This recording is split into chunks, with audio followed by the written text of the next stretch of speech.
Inspired by the last talker, I'm going to have a little song about internet porn. No, just kidding. The widespread use of internet porn is one of the fastest moving, most global experiments ever unconsciously conducted. Nearly every young guy with an internet access becomes an eager test subject. Canadian researcher Simon Lajeunesse found that most boys seek pornography by age 10, driven by a brain that is suddenly fascinated by sex. Now, users perceive internet porn as far more compelling than porn of the past. Why is that? Unending novelty. In this Australian experiment, it's not mere nudity, but novelty that gets arousal skyrocketing. Subjects watched 22 porn displays. See that spike? That's where the researchers switched to porn the guys hadn't seen before. What happened? Their erections and their brains fired up. Why all the excitement?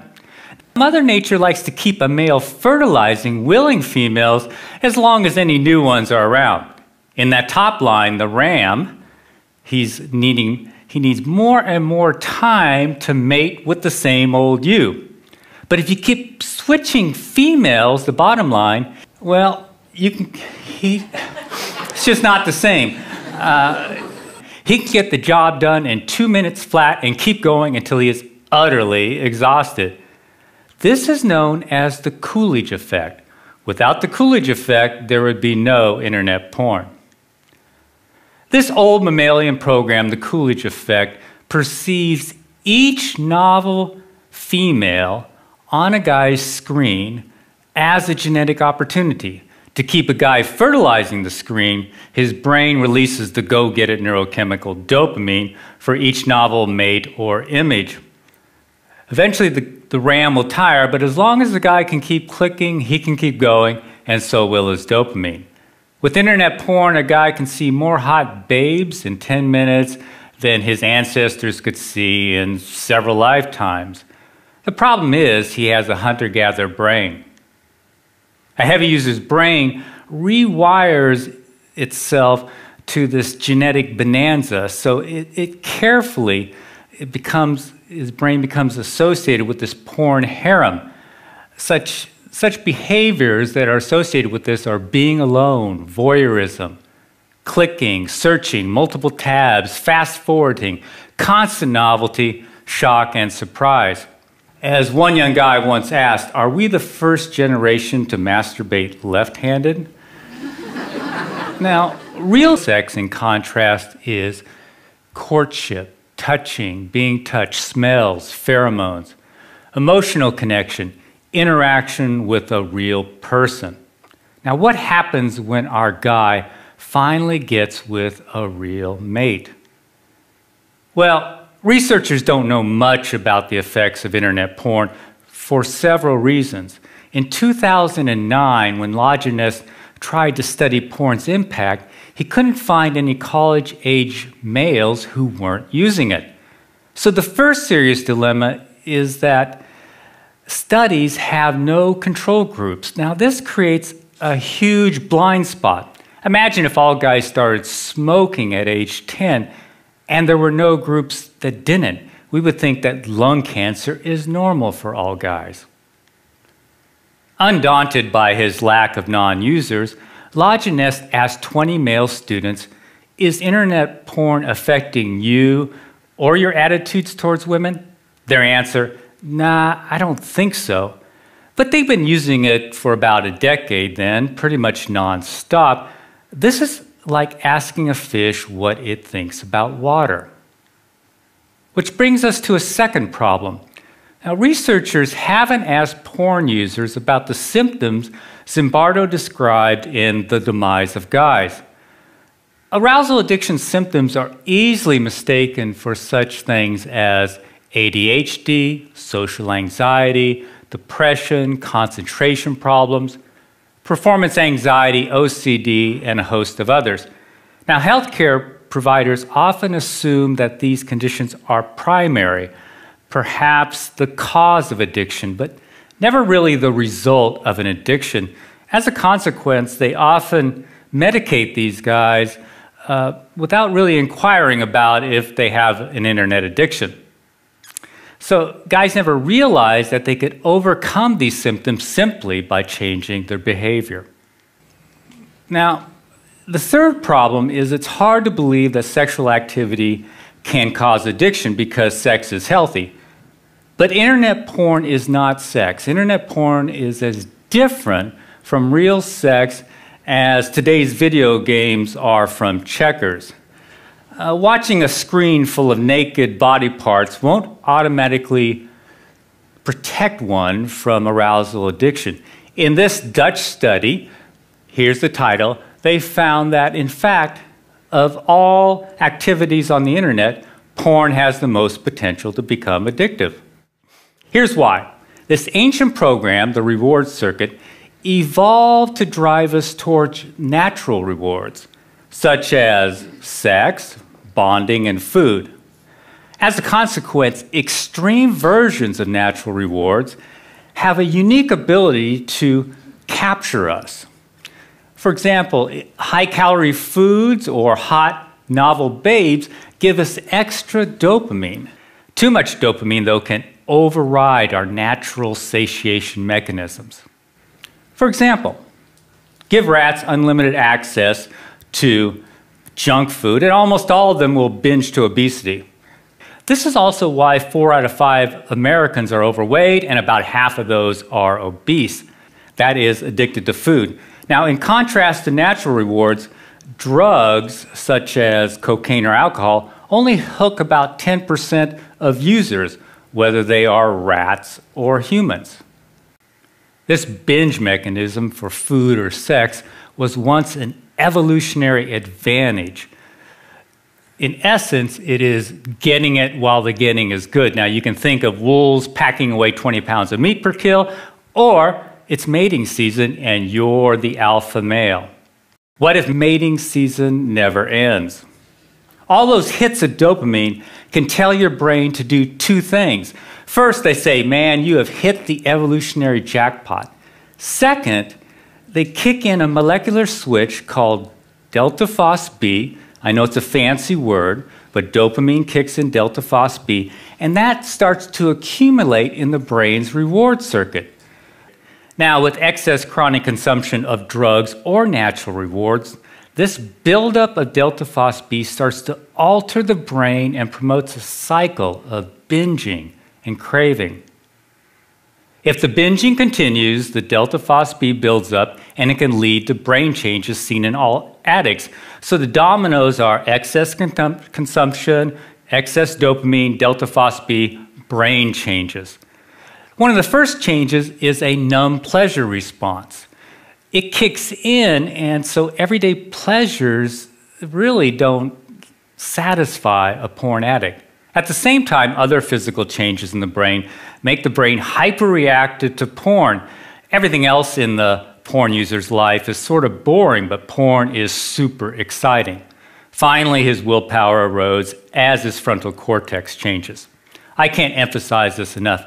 All addictions share these same brain changes and the same molecular switch that kicks them in, delta phos-B. Now, scientists have used brain scans to measure these changes in drug addicts. Up here, these scans show a reduced pleasure response in drug addicts.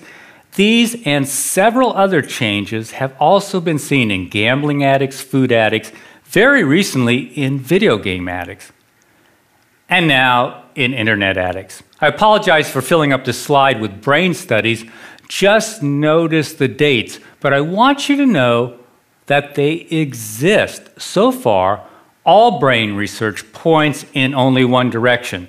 Constant novelty at a click can cause addiction. Now, we know this because when scientists examined former internet addicts, they found that these brain changes were reversing themselves. Unfortunately, none of these studies isolate porn users, but they do include them. Here's the game changer. At last, we have a group of guys who are no longer using internet porn. That's right, heavy users are voluntarily giving it up by the thousands. These guys are the missing control group in the great porn experiment. They're showing experts what changing one single variable can do. I call it the resurrection of guys, as opposed to the demise of guys. Now, before I continue, you probably want to know why any porn-loving guy in his right mind would give it up. 2 words: erectile dysfunction. Internet porn is killing young men's sexual performance. Now, Zimbardo said young guys are flaming out with women. This survey by Italian neurologists confirms what we have witnessed over the last few years. Now, sexual enhancement drugs often stop working for these guys if they ever did, because the problem isn't below the belt where Viagra works, nor is the problem really psychological. It's due to physical changes in the brain, those addiction-related changes. Their numb brains are sending weaker and weaker signals to their bananas. As Dr. Foresta says, it starts with lower reactions to porn sites, then there is a general drop in libido, and in the end, it becomes impossible to get an erection. There are 3 takeaways from this. First, Foresta is describing a classic addiction process, gradual desensitization. Second, internet porn is qualitatively different from Playboy. Widespread youthful ED has never been seen before. And finally, ED is often the only symptom that gets these guys' attention. The question is, what less obvious symptoms are they missing? Most don't figure that out until after they quit. Here's a guy in his late 20s. I've been to psychologists and psychiatrists for the last 8 years, have been diagnosed with depression, severe social anxiety, severe memory impairment, and a few others. Have tried Effexor, Ritalin, Xanax, Paxil, dropped out of 2 different colleges, been fired twice, used pot to calm my social anxiety. I've been approached by quite a few women, I guess due to my looks and status, but they quickly flew away due to my incredible weirdness. I've been a hardcore porn addict since age 14. For the last 2 years, I've been experimenting and finally realized that porn was an issue. I stopped it completely 2 months ago. It has been very difficult, but so far incredibly worth it. I've since quit my remaining medication. My anxiety is non-existent. My memory and focus are sharper than they've ever been. I feel like a huge chick magnet, and my ED is gone too. I seriously think I had a rebirth, a second chance at life.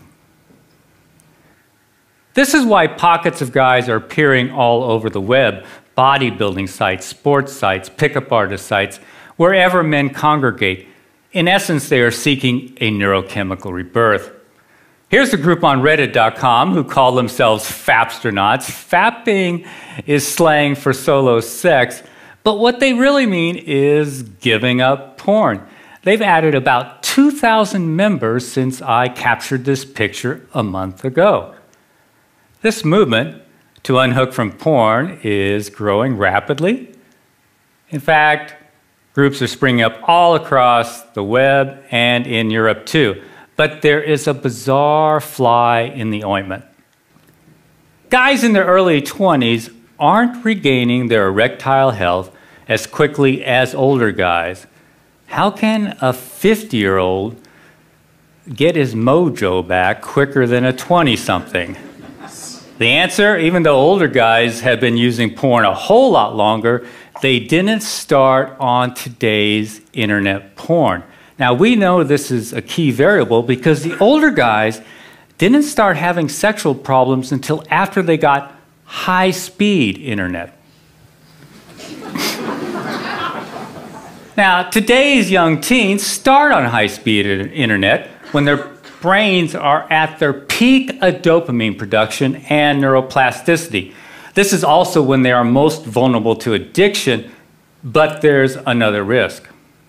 By adulthood, teens strengthen heavily used circuits and prune back unused ones.